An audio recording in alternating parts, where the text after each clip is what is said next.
یہاں میرے ذہن میں ایک بات آئی ہے، موجودہ حالات بھی جو چل رہے ہیں اس اعتبار سے ارشاد فرمائیے گا کہ ایک کلمہ گو، کلمہ پڑھنے والا،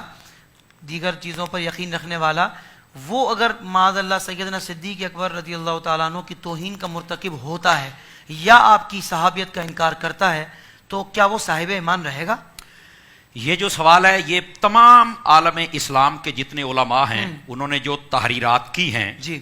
ان سب نے لکھا ہے کہ صدیق اکبر رضی اللہ تعالیٰ عنہ آپ کی جو صحابیت ہے نا یہ قرآن سے منسوس ہے، قرآن سے منسوس۔ ہاں، جو آپ کی صحابیت کا انکار کرے سمجھو وہ قرآن کا انکار کرتا ہے، اور جو قرآن کا انکار کرتا ہے وہ کافر ہوتا ہے۔ یہ سن لیں، صدیق اکبر کی صحابیت کا منکر کافر ہوتا ہے، یہ بات یاد رکھ لیں۔ اچھا، رہ گئی بات توہین کرنے کی،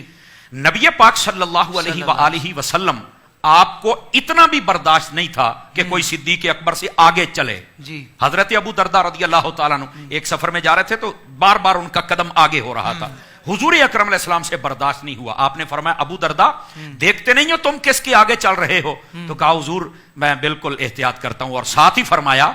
یہ ہیں ابو بکر، یہ سورج دیکھ رہے ہو؟ جی آقا۔ فرمایا جب سے یہ نکلا ہے اور جب تک نکلتا رہے گا اس نے میرے ابو بکر جیسا دیکھا ہی نہیں ہے۔ اللہ اکبر، ابو بکر جیسے پر نہ طلوع ہوا ہے نہ غروب ہوا ہے، فرمایا اس کے آگے کبھی نہ چلنا۔ سبحان اللہ، نبی پاک کو تو اتنا برداشت نہیں کوئی آگے چلے، اللہ، بلکہ آقا صلی اللہ علیہ وسلم جب آخری ایام چل رہے تھے اور آپ بیمار تھے، نبی پاک صلی اللہ علیہ وسلم ایک مرتبہ مصلی پر سیدنا حضرت فاروق اعظم آ گئے، بخاری شریف میں روایت ہے، آقا صلی اللہ علیہ وسلم نے آواز سنی تو آپ نے فرمایا لا لا لا، 3 مرتبہ فرمایا، فرمایا نہیں نہیں مصلی پہ کوئی نہ آئے، لا ينبغي لقوم فیہم ابو بکر ان یؤمہم احد غیرہ، فرمایا یہ ہو ہی نہیں سکتا کسی قوم میں ابو بکر ہو اور مصلی امامت پہ کوئی اور آ جائے، آئے گا تو میرا ابو بکر آگے آئے، کوئی اور آگے نہیں آ سکتا۔ صدیق اکبر رضی اللہ تعالیٰ عنہ آپ کے آگے نبی پاک کسی کو کھڑا نہیں ہونے دیتے، آگے چلنے نہیں دیتے، چہ جائے کہ توہین کوئی کرے۔ اللہ یار یہ نبی پاک صلی اللہ علیہ وسلم کی کمائی ہے یار، صحابہ کرام حضور کے شاگرد ہیں، حضور کی کمائی ہے، اگر ان کے بارے میں ہی نازیبا باتیں کر کے قوم کے دماغ سے ان کی عظمت کو ہٹایا جائے تو وہ بندہ بھی اپنے آپ کو مسلمان کہتا ہے۔ کیا زمانے میں جتنا دین ہے حضور سے سن کر ہمیں کس نے بتایا ہے؟ صحابہ کرام نے تو بتایا ہے،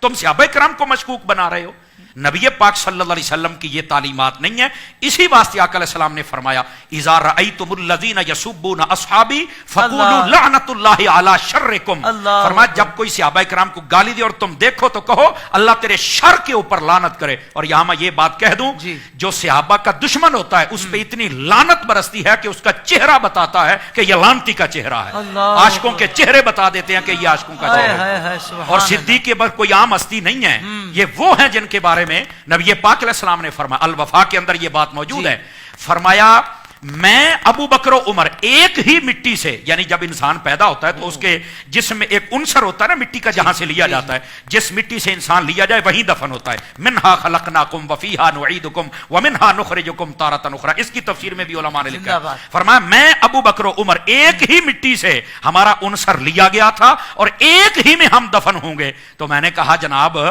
حضرت ابو بکر و عمر تو وہ ہیں کہ جو پہلے بھی مصطفیٰ کے ساتھ تھے، دنیا میں آ کر بھی مصطفیٰ کے ساتھ ہے، روزے میں جا کر بھی مصطفیٰ کے ساتھ ہے، تمہیں آج تک یہ بات نہیں سمجھ آتی؟ اعتماد اور بھروسے کے 18 سال اویس مرحبا کیٹرنگ، کیونکہ صرف کوالٹی ہی نہیں کوانٹٹی بھی ہماری پہچان ہے۔